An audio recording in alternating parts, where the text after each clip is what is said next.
तो अपना जो सेकंड क्वेश्चन है इसका, वो हमें कुछ बोल रहा है।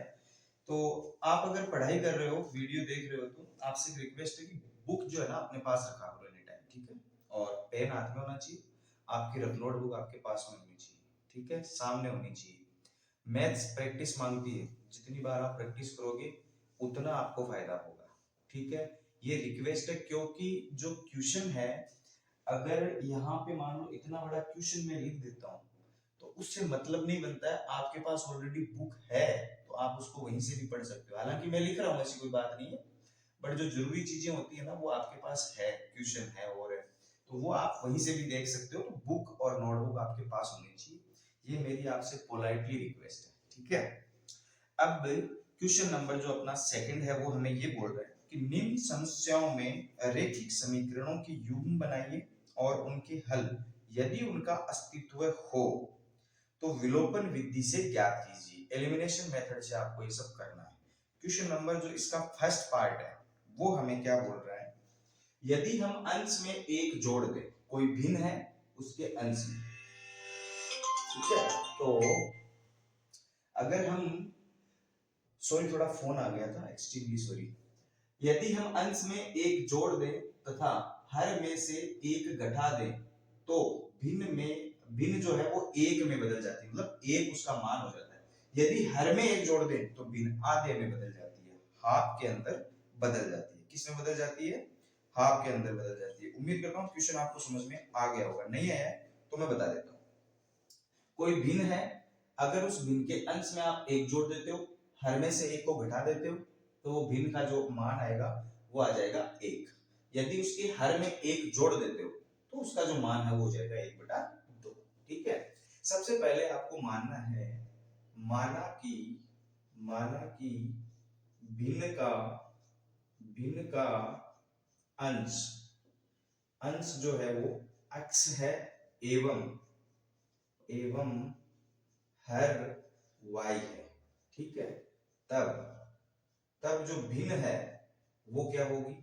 x बटे y होगी, ठीक है। क्वेश्चन बोल रहा है, अपन ने मान लिया है x बटे y, अपन ने भिन्न मान लिया।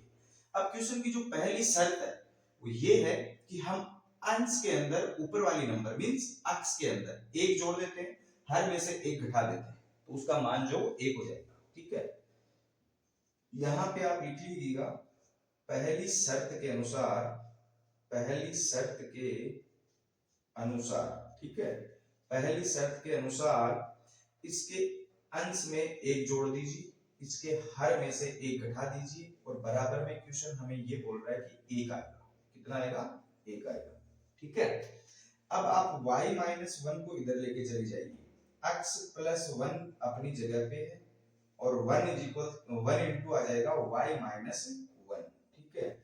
समीकरण जो है ये हो गया अपना, क्या हो गया ध्यान से देखिएगा, y के अंदर एक को मल्टीप्लाई करेंगे तो y-1 ही रहेगा, y को इधर लेके आएंगे माइनस का हो जाएगा, इधर क्या है -1 है ये, और 1 को इधर लेके जाएंगे तो माइनस का हो जाएगा, ठीक है। अपने पास आ जाएगा x - y बराबर -2। ये इक्वेशन नंबर अपनी फर्स्ट आ गई, ठीक है। समीकरण नंबर 1 हमारे पास आ चुका है। अब दूसरी जो शर्त है उसके अनुसार, यहाँ पे बड़े पोटली हैंडराइटिंग में लिख दीजिएगा, दूसरी शर्त के अनुसार आप क्या लिखोगे कि यदि हर में से एक जोड़ दे, हर में एक जोड़ना है, सिर्फ नीचे वाले नंबर में एक जोड़ना है, ये हमारी भिन्न है, नीचे हमारा y है, इसमें एक जोड़ना है और इसका मान कितना हो जाता है 1/2, 1/2, ठीक है। अब y इसको क्रॉस मल्टीप्लाई कर लीजिएगा, 2 इधर आ जाएगा, y + 1 उधर चला जाएगा, 2x से मल्टीप्लाई होगा 2x हो जाएगा, ठीक है। y + 1 को 1 से करेंगे तो y + 1 ही रह जाएगा, y को आप इधर लेके आ जाएंगे, ये हो जाएगा 2x - y बराबर इधर बचेगा +1, इसको दे दीजिए आप समीकरण नंबर 2। अब अगर इसको विलोपन विधि से हल करना है, ठीक है, विलोपन विधि से हल करना, एक चीज नोटिस करिए, आप देखिए ध्यान से, यहाँ पे माइनस का y है, यहाँ पे भी माइनस का y है, अगर दोनों समीकरण को प्लस करेंगे तो 2y हो जाएंगे माइनस के। इसलिए हम क्या करते हैं, एक समीकरण में से कोई से भी, इसमें से इसको या इसमें से इसको आप क्या कर दो, माइनस कर दो। तो यहाँ पे सीधा सीधा अपन लिख देते हैं, ध्यान दीजिएगा, ठीक है ना। समीकरण एक में से दो को घटाने पर, ठीक है, घटाने पर, चलो घटा देते हैं। समीकरण एक अपना क्या है, x माइनस वाई। इसमें से देखो जो लेफ्ट साइड है उस लेफ्ट साइड से लेफ्ट साइड को माइनस करना है, ठीक है। माइनस जो इस दूसरे वाले समीकरण की लेफ्ट साइड है 2x माइनस वाई। अब जो राइट साइड है इसकी वो क्या है, -2 है। -2 में से माइनस करना है 1, ठीक है। बहुत ही आसान भाषा के अंदर ये काम हो जा रहा है, आपको आराम से समझ में आ जाएगा। x minus Y minus -2x minus minus plus का y बराबर माइनस, और ये दोनों जो माइनस के 2 माइनस के 1 माइनस के कितने हो जाएंगे, 3 हो जाएंगे, ठीक है। अब देखो ध्यान से y से y कैंसिल हो जाएगा, माइनस का 2x है प्लस का x है तो क्या बचेगा, माइनस का x बराबर माइनस के 3। यहां से आप माइनस से माइनस कैंसिल कर दीजिए, दोनों साइड है, x बराबर 3 आ जाएगा, ठीक है। ये आ गई आपकी x का मान। अब इसको आप किसी भी दूसरे समीकरण के अंदर रख दीजिए, 1 2 दोनों में से जो आपकी मर्जी हो। x बराबर 3 समीकरण एक में रखने पर, ठीक है। समीकरण एक जो है अपना x माइनस वाई बराबर -2 है, कितना है, माइनस का 2 है। x बराबर 3 रखना है तो 3 रख दीजिए, माइनस वाई बराबर माइनस के 2, 3 को आप उधर भेज दीजिए, माइनस के y बराबर माइनस के 2 माइनस के 3, ये प्लस का इधर जाते हो जाएगा माइनस का, माइनस के y बराबर -2 -3 कितने हो जाएंगे, माइनस के 5, माइनस से माइनस कैंसिल, y बराबर अपने पास क्या वैल्यू आ जाएगी, 5 आ जाएगी, कितना आ जाएगा, 5। अब आप जो भिन्न होगी, अब जो अपनी भिन्न है वो हमने x बटे y के रूप में ली थी, तो भिन्न जो होगी, भिन्न क्या होगी अपनी, x का मान कितना है, 3 है, ठीक है, बटा y का मान कितना है अपना, 5 है, ठीक है। तो यहाँ पे आप बड़ी आसानी से लिख दीजिएगा 3/5। अब अगर आप इसको चेक करना चाहो कि भिन्न सही है कि नहीं, तो इसके अंश में 1 जोड़ दो, आप इसके अंश में 1 जोड़ दो, अंश मतलब इसके ऊपर वाले नंबर के अंदर आपको 1 जोड़ना है, नीचे वाली में से हर में से 1 घटा दो, इसमें से 1 घटा दो, क्या आना चाहिए आंसर, 1 आना चाहिए, कितना आना चाहिए, 1 आना चाहिए। देखो ध्यान से, 3 और 1 कितने होते हैं, 4, 5 में से 1 गया, कितना आएगा, 4, 4 में 4 का भाग देंगे, एक चौक चौक, क्या आ जाएगा, 1, दैट्स ऑल। ये एक बार हो गया मैटर खत्म, ठीक है। अब दूसरा, अगर दूसरी शर्त भी आप अगर चेक करना चाहो तो भिन्न हमारे पास कितनी है, 3/5, हर में से 1 जोड़ देना है तो भिन्न का मान जो 1/2 हो जाएगा, हर में आप 1 जोड़ दो, इसका आंसर आ जाएगा 3/6। इसमें 3 का भाग 1 बार जा रहा है, इसमें 3 का भाग 2 बार जा रहा है, 1/2। मतलब जो अपने भिन्न निकाली है वो हमारे पास आ गई है 3/5, जो कि एकदम परफेक्ट है, ठीक है। तो ये हो जाता है अपना first part complete. Video pause करके इसको नोट कर लीजिए। जो अपना सेकंड पार्ट है, किस क्वेश्चन का सेकंड पार्ट, सेकंड क्वेश्चन का, ठीक है। फर्स्ट पार्ट अपन ने पढ़ लिया था, जो एक भिन्न के रूप में आपको निकालना था, और जो सेकंड पार्ट है वो है 5 वर्ष पूर्व नूरी की आयु सोनू की आयु की 3 गुनी थी। नूरी की आयु आज से 5 साल पहले जितनी भी सोनू की आयु है उससे 3 गुना थी। 10 वर्ष पश्चात नूरी की आयु सोनू की आयु की 2 गुनी हो जाएगी। आज से 10 साल बाद नूरी की जो आयु है वो सोनू की आयु से 2 गुनी रह जाएगी, ठीक है। नूरी और सोनू की जो प्रेजेंट एज है, वर्तमान आयु है, वो आपको ज्ञात करनी है, ठीक है। सबसे पहले आपको मान के चलना पड़ेगा, तो आप यहाँ पे मान लीजिए, माना कि नूरी की वर्तमान आयु जो है वो हम मान लेते हैं x वर्ष है, ठीक है। एवं सोनू की वर्तमान आयु, सोनू की जो वर्तमान आयु है वो हम मान के चलते हैं, क्या मान के चलते हैं, y वर्ष, ठीक है। दोनों के हमने मान लिए। अब एक चीज ध्यान से देखिएगा, मेन चीज होती है इसका इक्वेशन फॉर्मेट के अंदर इसको बनाना। जो ये वर्ड्स प्रॉब्लम दी गई है, शब्दों का जो खेल है, इसको आपको गणितीय रूप में उतारना है, ये बहुत इंपॉर्टेंट है। अगर आपने एग्जैक्ट उतार लिया तो आंसर निकालना कोई बड़ी बात नहीं है, ठीक है ना। तो x और y जो है हमने एज मान ली है। अब जो इनकी पहली शर्त है कि नूरी की आयु सोनू की आयु की 3 गुनी थी, कब थी, 5 साल पहले, ठीक है। यहाँ पे बड़े प्यार से आप एक चीज लिख दीजिएगा कि पहली शर्त के अनुसार, पहली शर्त के अनुसार जो क्वेश्चन के पहली शर्त दी गई है उसके अनुसार आप ध्यान से देखिएगा, नूरी जो है वो x है और जो दूसरी लड़की कौन सोनू लड़का है या लड़की जो भी वो y है। आज से 5 वर्ष पूर्व है, मतलब अगर हमने प्रेजेंट एज जो वर्तमान आयु है वो x और y मानी है तो आज से 5 साल पहले उनकी आयु क्या हो जाएगी, एक की हो जाएगी y-5 और जो नूरी है उसकी हो जाएगी कितनी, x-5। 5 वर्ष पूर्व नूरी की आयु सोनू की आयु की 3 गुनी थी, मतलब नूरी 3 गुनी थी तो सोनू को आप 3 गुना कर दीजिए, दोनों क्या हो जाएंगे, बराबर हो जाएंगे। ठीक है, अब आप ध्यान दीजिएगा x-5 बराबर 3 को अंदर मल्टीप्लाई करेंगे, ये हो जाएगा 3y, 3 पंजो 15। ठीक है, अब आप 5 को उधर भेज दीजिएगा और 3y को इधर लिए।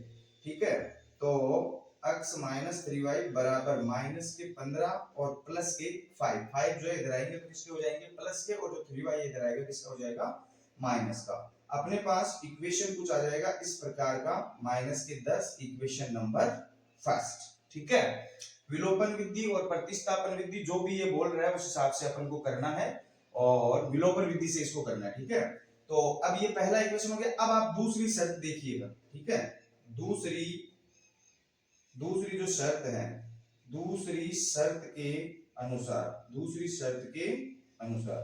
दूसरी शर्त हमें क्या बोल रही है कि 10 वर्ष पश्चात, तो पहले तो आप यहां लिखिएगा x प्लस 10 और इधर लिखिएगा y प्लस 10। ठीक है, सोनू की आयु की 2 गुनी हो जाएगी, जो नूरी की आयु है वो कितनी हो जाएगी, 2 गुनी। ये तो 10 वर्ष पश्चात की बात है और ये 2 गुनी है तो आप सोनू को 2 गुना कर दीजिए, दोनों क्या हो जाएंगे, बराबर हो जाएंगे। ठीक है, इसको भी आप इक्वेशन फॉर्मेट में लेके आ जाइएगा, x प्लस 10 बराबर 2y, 2 को 10 से गुना करेंगे कितना आ जाएगा आपके पास, 20। ठीक है, 10 को उधर भेज दीजिए, 2y को उधर ले आइए, x minus 2y is equals to 20 minus 10। ठीक है, इक्वेशन हमारे पास आ जाएगा x माइनस 2y बराबर 20 में से 10 गए 10, इक्वेशन नंबर सेकंड।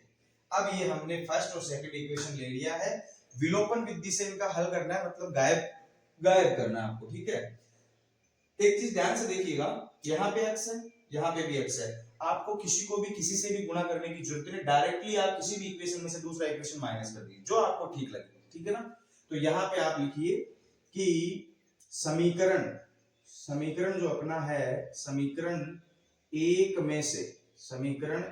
में से दो को घटाने पर, ठीक है, घटा दीजिएगा समीकरण एक में से समीकरण दो को। एक क्या है, x माइनस 3y, इसमें से आपको क्या घटाना है, इस लेफ्ट हैंड पार्ट को लेफ्ट हैंड पार्ट से माइनस करना है, तो इसमें से अपन माइनस करेंगे, x माइनस कितना आ रहा है अपना 2y। ठीक है, बराबर माइनस की 10 है और इसमें से माइनस करने हैं आपको इधर भी 10। ठीक है, तो ये भी हो जाएंगे माइनस के।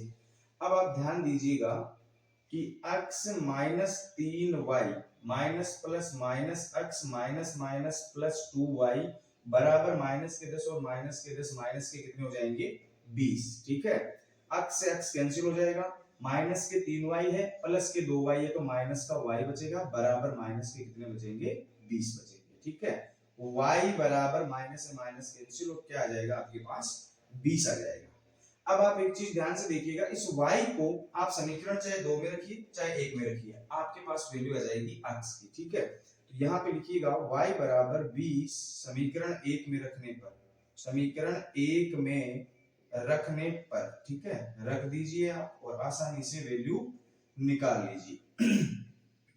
समीकरण 1 जो है अपना x माइनस 3y बराबर माइनस 10। ठीक है, ध्यान दीजिएगा x माइनस 3 इंटू वाई कितना है अपना 20 है। ठीक है, यहाँ पे y की जगह 20 बराबर माइनस के क्या आ जाएंगे, 10 आ जाएंगे। x 20 दिया कितनी हो जाएंगे, 20 दिया 60, माइनस के कितने हो गए 60 बराबर माइनस के 10। 60 को आप उधर भेज दीजिएगा, x बराबर माइनस 10 प्लस के 60। ठीक है, और x बराबर आ जाएंगे प्लस के 60 माइनस के 10, आंसर कितना आ जाएगा 50। अक्स हमने किसकी आयु मानी थी? नूरी की। नूरी तो बुढ़ी हो गई, 50 साल की हो गई। खैर कोई बात नहीं, अपन को क्या लेना देना है। तो ये 50 साल की हो गई है, तो यहाँ पे आप लिखिएगा कि अतः नूरी की आयु, नूरी की आयु, नूरी की जो आयु है वो क्या होगी? 50 वर्ष। ठीक है, अक्स हमने मानी थी। और जो सोनू है, सोनू की आयु जो है, सोनू की आयु, सोनू की आयु कितनी आई है अपने पास? यहाँ पे देखिएगा अक्स जो y बराबर आया वो कितना आया अपने पास? 20। अब एक चीज प्रूफ कर लीजिएगा। प्रूफ कैसे करना है कि क्वेश्चन सही किया या नहीं किया है? प्रूफ ये कर लीजिएगा कि 5 वर्ष पूर्व, 5 साल पहले इसकी आयु कितनी हो जाएगी? 45। आज 50 है तो 5 साल पहले कितनी? 45। 5 साल पहले इसकी आयु कितनी हो जाएगी? 20 में से 5 गए 15 बचेंगे। ठीक है, ये बोल रहा है 5 वर्ष पूरे। नूरी की आयु सोनू की आयु की 3 गुनी थी। ये रही सोनू की आयु, इसको 3 से गुणा कीजिए, 15 3 45। ठीक है, दूसरी चीज 10 वर्ष पश्चात, 10 वर्ष बाद नूरी कितनी हो जाएगी? आज 50 की है तो 60 की हो जाएगी। ठीक है, सोनू कितना हो जाएगा? हो जाएगा या हो जाएगी जो भी है, 20 साल का, तो 10 साल बाद कितना हो जाएगा? 30। अब बोल क्या रहा है? 10 वर्ष पश्चात नूरी की आयु सोनू की आयु की 2 गुनी हो जाएगी। तो हो गई ना 2 गुनी, 30 को 2 से गुणा कर दीजिए, क्या आएगा? 60। That's all. आराम से आसानी से समझ में आने वाली चीज है, कोई ज्यादा झमेला नहीं है। बस क्वेश्चन को थोड़ा ढंग से पढ़ना। नूरी की जगह सोनू, सोनू की जगह नूरी मत मान लेना। नूरी को नूरी मानना, सोनू को सोनू ही मानना। ठीक है, कुल मिला के कहने का मतलब है ये। तो अब वीडियो पॉज करके आप इसको नोट कर लीजिएगा। अपन पढ़ते हैं इसका नेक्स्ट पार्ट, थर्ड पार्ट। तो जो अपना इसका नेक्स्ट पार्ट है, थर्ड पार्ट। 2 अंकों की संख्या के अंकों का योग 9 है। इस संख्या का 9 गुना संख्या के अंकों को पलटने से बड़ी संख्या का 2 गुना है, वह संख्या ज्ञात कीजिए। कुल मिलाकर पहले क्वेश्चन समझ लीजिए आप आराम से। ठीक है, क्वेश्चन समझ में आएगा तभी आप आंसर कर पाओगे, अदरवाइज तो आपको बताइए क्या होने वाला है। 2 अंकों की संख्या के अंकों का योग, जैसे कि 45 मान के चलो कि कोई 45 संख्या है, इसके दोनों अंकों का योग मतलब 4 और 5 को जोड़ो तो 9 आना चाहिए। क्वेश्चन भी यही बोल रहा है। ठीक है ना, कितना आना चाहिए? 9। अब जरूरी नहीं है कि 45 ही है, वो 6 और 3 भी हो सकता है, वो 8 और 1 यानी 81 भी हो सकते हैं, 18 भी हो सकती है। ठीक है ना, आपको सिर्फ एग्जांपल के लिए बताया गया है। ठीक है, अब आप ध्यान दीजिएगा कि 2 अंकों की संख्या जिसके अंकों का योग कितना है? 9। इस संख्या का 9 गुना, जो संख्या है 2 अंकों की, इसका 9 टाइम्स 9 गुना इस संख्या के अंकों को पलटने के बाद, देखो जैसे मान लो 45 है, ठीक है ना, अब इसकी संख्या के अंकों को पलटेंगे तो ये 54 हो जाएगी। मतलब इसको यहाँ, इसको यहाँ, कहने का मतलब जो इकाई अंक है उसको दहाई की जगह, जो दहाई अंक है उसको इकाई की जगह, वंस प्लेस वाले को टेंस प्लेस के और टेंस प्लेस वाले को वंस प्लेस के ऊपर। समझ रहे हो मेरी बात अच्छे से? ठीक है, तो इसका जो 9 गुना है संख्या का, वो संख्या को अंकों को पलटने के बाद जो संख्या बनती है उसका 2 गुना, बनी संख्या का 2 गुना है। ठीक है ना, जो संख्या है उसको तो करिए आप 9 से गुणा, और जो पलटने के बाद संख्या बनी है उसको करिए आप 2 से गुणा। कुल मिला के वो दोनों क्या आएंगे? बराबर आएंगे। तो वो संख्या ज्ञात करेंगे। ठीक है, अब वो संख्या ज्ञात करने के लिए आप सबसे पहले तो ये देखिएगा कि आप इस संख्या को एक स्टैंडर्ड फॉर्म, मानक रूप के अंदर जो 2 डिजिट की संख्या होती है, 2 अंकों की संख्या होती है, उसको लेके आएगा। तो सबसे पहले हम क्या करेंगे? माना की संख्या का इकाई अंक जो है ना, इकाई अंक वो क्या है? अक्स, एवं दहाई का अंक वो हम क्या मानेंगे? y। ठीक है, अब आप एक चीज ध्यान से देखिएगा, इकाई का अंक और दहाई का अंक, जैसे मान लो अपने पास कोई संख्या है 64, ठीक है, इसका इकाई अंक है ना, इसको आपको ओरिजिनल फॉर्मेट में कैसे लिख सकते हो? इकाई के अंक को 1 से गुणा करना है, दहाई के अंक को 10 से गुणा करना है। ठीक है, आप गुणा करके ऐड कर दीजिए, 10 छिकाया 60 प्लस 4 एकम 4 कितना आ जाएगा? 64। ये होता है इसका स्टैंडर्ड फॉर्मूला, स्टैंडर्ड फॉर्म। ठीक है ना, मानक रूप जो होता है 2 अंकों की संख्या का, वो वाला रूप जो है मानक रूप। क्या है? मानक रूप। ठीक है, अब आप ध्यान से देखिए, तब संख्या जो है वो क्या होगी? तब संख्या क्या होगी? अपनी संख्या हो जाएगी, जो इकाई का अंक है उसको आप 1 से गुणा कर दीजिए और दहाई के अंक को आप 10 से गुणा कर दीजिए। 10 से गुणा करेंगे y को, प्लस इकाई का अंक 1 से गुणा होगा x। That's all. पहला मैटर यही खत्म हो जाता है कि अपन ने संख्या निकाल ली। ठीक है, अब ध्यान देने योग्य बात है, अंकों को पलटने के बाद, अंकों को पलटने से बनी संख्या, आप अंकों को पलट दीजिए तो तो टेन वाई प्लस एक्स की जगह ये हो जाएगा टेन एक्स प्लस वाई। इकाइकांक दायिकांक हो जाएगा, दायिकांक इकाइकांक बन जाएगा। ठीक है, अब ध्यान से देखिएगा कि अपन को पहली जो शर्त है, पहली शर्त क्या है अपनी, पहली शर्त के अनुसार, पहली शर्त के अनुसार, पहली शर्त के अनुसार हमारे को दिया गया है x प्लस वाई बराबर 9, अंकों का योग, दी गई संख्या के दोनों अंकों को, अंक हमने क्या माने थे, x और y, x प्लस वाई बराबर क्या आएगा हमारे पास 9। इसको आप समीकरण नंबर 1 दे दीजिएगा। ठीक है, अब यहाँ पे जो दूसरी शर्त है, दूसरी शर्त के अनुसार, शर्त के अनुसार, दूसरी शर्त के अनुसार आप देखिएगा कैसे क्या क्या करना है।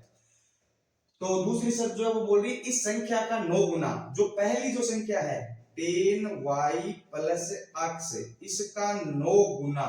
ठीक है ना, दूसरी जो अंकों को पलटने के बाद 10x प्लस y जो बनी है उसका 2 गुना, ये दोनों क्या होंगे, बराबर होंगे। ठीक है, ये बात मेरे अकॉर्डिंग आपको आसानी से समझ में आ रही होगी। मैं क्या समझाना चाहता हूं, एक बार फिर बोल रहा हूं मैं कि इस संख्या का 9 गुना संख्या के अंकों को पलटने से बनी संख्या का 2 गुना है। तो इसको तो 9 से गुणा कर दीजिए, इसको आप किससे कर दीजिए, 2 से गुणा कर दीजिए, अंदर गुणा कर दीजिएगा। ठीक है, ये हो जाएगा 9 10 90 y प्लस 9 को x से करेंगे 9x बराबर 2 को 10 से करेंगे 20x, 2 को y से करेंगे 2y। ठीक है, सारा मैटर इधर लेके आ जाएगी, तो ये हो जाएगा 90y minus 2y plus 9x minus 20x बराबर इधर क्या रह जाएगा, 0 रह जाएगा। क्या रह जाएगा, 0। 90 में से 2 गए, कितने बचेंगे, 88y बचेंगे। ठीक है, और माइनस के जो है अपने पास कितने हैं, 20, और प्लस के कितने हैं, 9, तो माइनस के क्या बचेंगे, 11x बराबर क्या आ जाएगा, 0।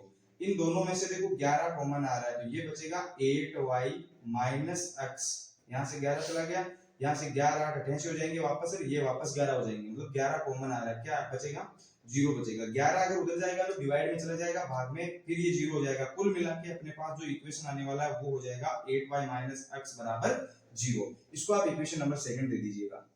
अगर आपने इतना कर लिया then question will be finished बहुत बहुत बहुत आसानी से। ठीक है ना, क्योंकि ये जो वर्ड्स प्रॉब्लम है इसको समीकरण के इक्वेशन फॉर्मेट के अंदर लाना ही बड़ी बात है, बड़ी बात नहीं है वैसे, ठीक है ना, बड़ी बात नहीं है, लेकिन लेके अगर तरीके से आ गए, सही से आ गए, तो फिर आंसर आराम से आ जाएगा, कोई प्रॉब्लम नहीं। ठीक है, अब इसमें बोला है विलोपन करना है, तो आप गायब कर दीजिएगा, देख लीजिएगा इसमें अगर कुछ सेम है तो। देखो यहाँ माइनस का अक्स है, यहाँ प्लस का अक्स है, आपको कुछ भी नहीं करना है, किसी से कोई कोएफिशिएंट को गुणा नहीं करना, आप सीधा सीधा इन दोनों इक्वेशंस को जोड़ दीजिए।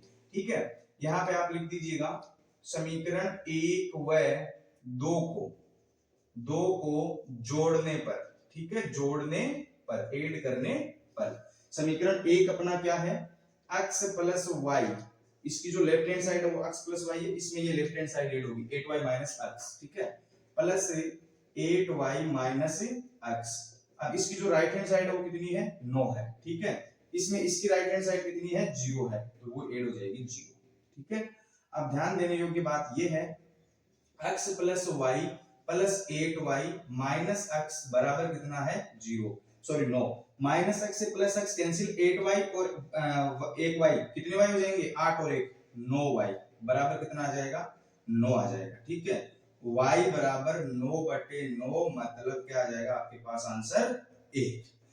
अब जो संख्या है उसका एक अंक जो हमने माना था दहाई का अंक वो y है, वो 1 आ गया। ठीक है, अब इस 1 को आप समीकरण 1 में रख दीजिए, y बराबर 1 समीकरण 1 में रखने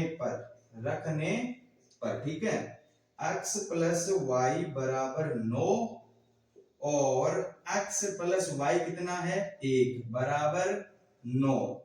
अब आप 1 को उधर भेज दीजिएगा, x बराबर 9 माइनस 1 और x बराबर अपने पास आ जाएगा 8। ठीक है, अब जो संख्या है हमारी, ध्यान से देखिएगा, दोनों डिजिट आ गई है संख्या की, संख्या जो है हमारी वो क्या है, 10y प्लस x। ध्यान से देखिएगा, सबसे शुरू के अंदर जो संख्या है मैं उसकी बात कर रहा हूं। यहाँ पे आप जो डिजिट आई है वो आप रख दीजिएगा 10 इंटू वाई की वैल्यू कितनी आई है, 1 प्लस x की वैल्यू कितनी आई है, 8 इंटू 1। ठीक है, ये हो जाएगा 10 प्लस 8, संख्या क्या हो जाएगी 10 और 8 18, ठीक है, ये हो गई ये संख्या। अब ध्यान से देखिएगा, ये जो संख्या है इस संख्या के अंकों को आप पलट दीजिए और फिर इसका दुगुना कर दीजिए, उसका नौ गुना कर दीजिए, कोई फर्क नहीं पड़ता, दोनों बराबर आएंगे, ठीक है, करके चेक कर लीजिएगा। संख्या हमारी जो शुरू के अंदर हमें चाहिए थी वो कौन सी संख्या आ गई अपने पास, 18 आ गई, ठीक है। उम्मीद है कि आपको बड़े प्यार से समझ में आ रहा है, ठीक है। तो उतार लीजिए इसको वीडियो पॉज करके और अपन चलते हैं इसके फोर्थ पार्ट की तरफ। जो फोर्थ पार्ट है अपना, वो क्या बोल रहा है, मीना 2000 रुपए निकालने के लिए बैंक गई, 2000 रुपए, मतलब ये लॉकडाउन की बात है, लॉकडाउन की नोटबंदी की बात है। उस टाइम क्या बैंक वाले 2000 रुपए देते थे। तो जो मीना कुमारी जी है वो 2016 में 8 अक्टूबर के बाद में शायद आसपास ही गई है, क्योंकि एक नोट ही देते थे वो 2000 का, उस टाइम 2000 रुपए से ज्यादा देते ही नहीं थे, ठीक है। तो निकालने के लिए बैंक गई, बिल्कुल जाना पड़ेगा, बैंक तो आएगी नहीं करके।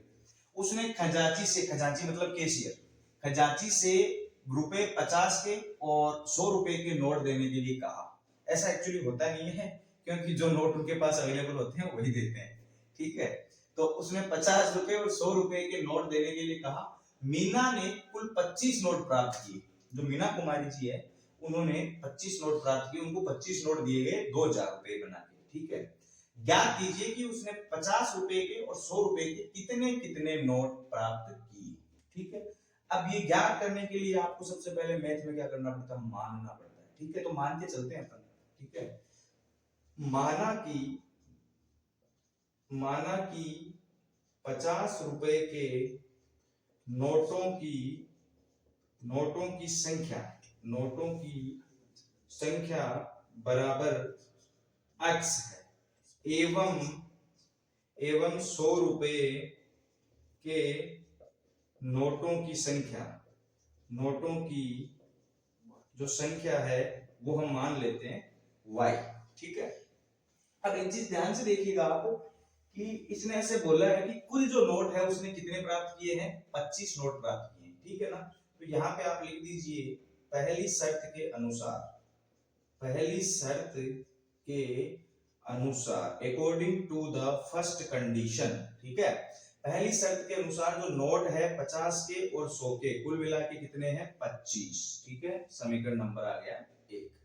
अब आप ध्यान दीजिएगा, दूसरी जो इसकी शर्त है वो क्या बोल रही है, दूसरी शर्त के अनुसार। तो अब मैं आपको एक चीज समझाना चाहता हूं, ध्यान से थोड़ा सा देखिएगा इसको, कि अगर 50 रुपए के नोट x है तो 50 रुपए के नोटों से बने रुपए कितने होंगे। अब मान लो नोट तो आ गए x, किस किस के आए नोट 50 रुपए के, तो इसको 50 से आप गुणा कर दीजिएगा, ठीक है। जैसे मान लो 4 नोट है 50-50 के, तो आपको कैसे पहले पता चलेगा कितने पैसे हैं, तो 50 से इसको गुणा कर दीजिए, 4 पंजो 20 मतलब 200, ठीक है। तो वैसे भी 4 नोट जो 50 के होते हैं उनका मूल्य क्या होता है 200 रुपए होता है, ठीक है। तो अपन क्या करेंगे, यहाँ पे अगर 50 के नोट अपन ने x माना है तो 50x हो जाएंगे टोटल रुपए, ठीक है। अब 100 के नोट अपन ने y माने हैं तो y को आप 100 से गुणा कर दीजिए, ठीक है।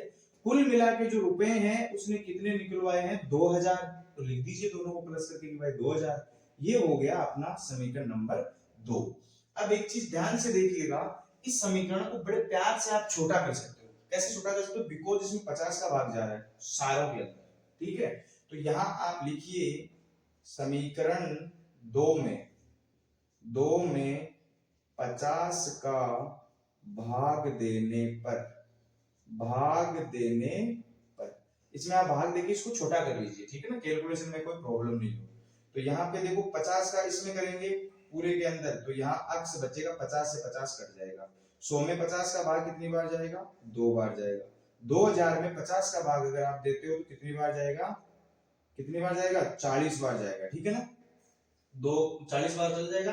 और हमारे पास समीकरण जो है वो आ जाएगा x प्लस 2y बराबर 40, ठीक है। इसको आप समीकरण नंबर 3 दे दीजिए। एक्चुअली ये 2 का ही रूप है, उसको छोटा कर दिया है अपन ने।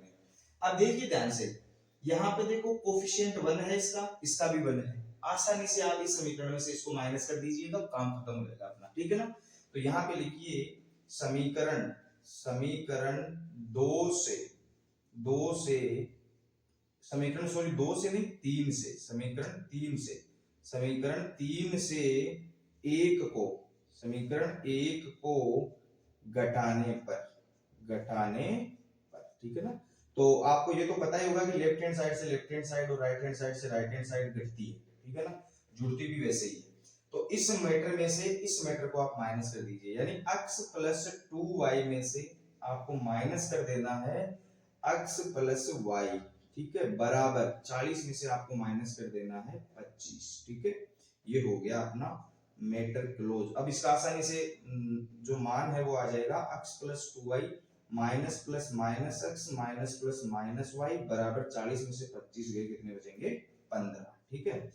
Minus x plus x, 2y में से y गए y, y बराबर कितने आ गए 15। y बराबर आपने क्या माना था, y बराबर माना था 100 रुपए के नोटों की संख्या, जो कि कितनी आ गई है 15।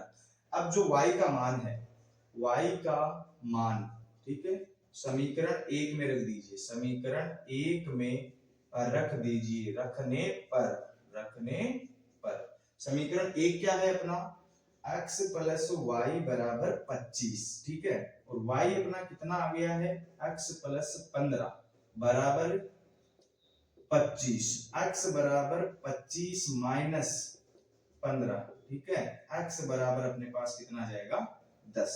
अब यहां पे आप लिख सकते हो रुपए 50 के नोटों की संख्या, नोटों की संख्या, ठीक है, आपने कितनी मानी थी x, x कितना है 10 बराबर 10, रुपए 100 के नोटों की संख्या, नोटों की संख्या, ठीक है, नोटों की जो संख्या होगी वो आपने क्या मानी थी y, y कितना है 15, ठीक है, तो यहां लिख दीजिए 15, दैट्स ऑल। आपका इक्वेशन खत्म हो जाता है इसी के साथ। बहुत ही प्यारा क्वेश्चन है, आसानी से इसको पॉज करके वीडियो को नोट कर लीजिएगा। हम चलते हैं इसके नेक्स्ट पार्ट की तरफ। तो जो इसका लास्ट पार्ट है वो ये है fifth part, question number second का 3.4 प्रश्नावली की बात कर रहे हैं अपन, ध्यान दीजिएगा, आराम से समझ में आ जाएगा। क्वेश्चन सिर्फ दिखने में बड़ा है, बाकी कोई टेंशन वाली बात नहीं। किराए पर पुस्तक देने वाले किसी पुस्तकालय का प्रथम 3 दिनों का एक नियत किराया है, नियत किराया मतलब फिक्स रेट, ठीक है ना, कि 3 दिन के यही लगेंगे आपके, वो लगने ही, ठीक है, नियत किराया, तथा उसके बाद प्रत्येक अतिरिक्त दिन, उसके बाद कितने भी दिन आप रखते हो तो हर एक दिन का फिक्स चार्ज है, ठीक है ना, दिन का अलग किराया है, वो अलग है, ये 3 दिनों का शुरू वाला क्या है अलग है। सरिता ने 7 दिनों तक एक पुस्तक रखी, उसके लिए उसने 27 रुपए दिए, और सुशी, सुशी नाम का है, कोई नाम की है पता नहीं नाम का है, तो एक पुस्तक जो है वो 5 दिनों तक रखी और उसने 21 रुपए दिए पुस्तकालय को, यानी जो लाइब्रेरी है अपनी उसकी बात करें। नियत किराया तथा प्रत्येक अतिरिक्त दिन का किराया आप ज्ञात कीजिए, ठीक है। तो अपन क्या करते हैं, सबसे पहले यहाँ पे लिखते हैं माना कि प्रथम 3 दिनों का, प्रथम 3 दिनों का नियत किराया बराबर रुपए x, एवं प्रत्येक अतिरिक्त दिन का किराया, वो हम क्या मान लेंगे रुपए y मान लेंगे, ठीक है। ध्यान से और आराम से, हमने नियत किराया 3 दिनों का मान लिया है x रुपए, और जो उसके बाद में अगर कोई पुस्तक रखता है तो उसके प्रत्येक दिन के लिए y रुपए लिखे। तो अगर 2 दिन रखेगा, उसके बाद 3 दिनों के बाद अगर 2 दिन और रखता है तो 2 y हो जाएंगे, ठीक है ना। अब आप ध्यान से समझिएगा, आराम से वीडियो को देखिएगा, पूरा समझ में आ जाएगा, ठीक है। तो सबसे पहले सरिता के लिए, ठीक है, तो जो सरिता नाम की लड़की है उसके लिए हम बात करते हैं। सरिता कितने दिनों तक रखती है 7 दिनों तक, तो उसका 3 दिन का तो फिक्स किराया है, वो हमने क्या माना है x माना है, प्लस उसके अतिरिक्त 3 दिनों को अगर 7 दिनों में से माइनस कर दिया जाए, छोड़ दिया जाए, तो कितने दिन बचते हैं 4 दिन और बचते हैं। उस 4 दिनों में एक दिन का y लगता है, तो 4 दिन का 4y बराबर कुल वो कितने रुपए देके आती है 27 रुपए, ठीक है। ये हो गया इक्वेशन नंबर फर्स्ट। अब जो सुश्री है उसकी बात कर रहे हैं अपन, तो सुश्री जी ये है कि इसने किराया दिया है आपको, टोटल कितना दिया है 21 रुपए दिए इसने, ठीक है, और कितने दिनों के लिए? 5 दिनों के लिए। तो प्रथम 3 दिनों का किराया तो क्या हो गया x, बचे हुए 2 दिन का किराया 2y, एक दिन का y है तो बचे हुए 2 दिन का 2y बराबर कितने आ जाएंगे? टोटल इसने कितने रुपए दिए? 21। समीकरण क्या बन गया? 2। बहुत ही आसान। अगर समीकरण बन गया तो फिर क्वेश्चन में कुछ बचता ही नहीं है। इसमें से इसको माइनस कर दो, चाहे इसमें से इसको कर दो, ठीक है। यहाँ पे आप लिखिएगा समीकरण 1 में से, समीकरण 1 में से 2 को घटाने पर, ठीक है, x plus 4y minus x plus 2y, ठीक है, बराबर 27 माइनस 21, ठीक है। अब आप ध्यान से देखिएगा, x plus 4y minus x minus 2y बराबर 27 में से 21 गए, कितने बचेंगे? 6 बचेंगे। x x कैंसिल, 4y में से 2y गए, 2y बचेंगे, ठीक है। आगे क्या बच रहा है? 6। y बराबर कितना आ रहा है? 6/2, ठीक है। y बराबर 2 का भाग अगर 6 में देंगे तो कितना आएगा? 3, ठीक है। अब आप y बराबर जो 3 है, y बराबर 3 है, समीकरण 1 में रख दीजिए या 2 में रख दीजिए, जो आपको ठीक लगे। समीकरण 1 में रखने पर, ठीक है। तो समीकरण 1 जो है हमारा वो कितना है? x प्लस 4y बराबर कितना है? 27, और y बराबर कितना है? 3 है। x प्लस 4 गुणा 3 बराबर कितने आ रहे हैं? 27 आ रहे हैं, ठीक है। आज 4 3 12 बराबर 27, ठीक है, 27 आ गए। अभी आप 12 को उधर भेज दीजिएगा। x बराबर कितना आ रहा है अपने पास? 27 माइनस 12, यानी x बराबर कितना आ रहा है? 15। कितना आ रहा है? 15। x हमने क्या माना था? 3 दिनों का नियत किराया। अब यहाँ पे आप बड़े प्यार से लिख दीजिए, अतः 3 दिनों का नियत किराया क्या होगा? 15 रुपए। वो फिक्स चार्ज है। प्रत्येक अतिरिक्त दिन का किराया कितना आ रहा है? 3 रुपए आ रहा है। एवं प्रत्येक अतिरिक्त दिन का किराया इज इक्वल्स टू कितना आ रहा है अपना? 3 रुपए, ठीक है। ये हो जाता है यहाँ पे मैटर क्लोज। बहुत ही आसान क्वेश्चन है, दिखने में क्वेश्चन बहुत बड़ा है, देखो इतना सा मैटर है ओनली, ठीक है। आराम से नोट कर लीजिएगा। अपन पढ़ते हैं इसके आगे, मिलते हैं अपने नेक्स्ट वीडियो के अंदर। Thank you.